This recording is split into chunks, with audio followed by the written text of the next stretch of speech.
Welcome to the Slop Temple. We pray this video helps. You begin by marking index entries directly. Select the word or phrase you want indexed, then press Alt plus Shift plus X to open the index entry dialog. This quickly tags text without disrupting flow.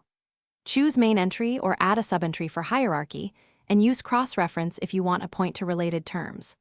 Once done, skim nearby text to mark variations with the same entry name so your index groups terms consistently. Next, insert the compiled index into the document.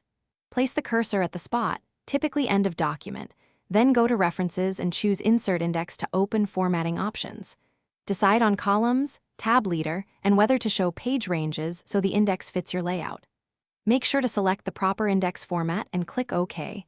Word builds the index from all XE fields. If you edit content later, update fields to refresh page numbers. Finish by updating and verifying the index.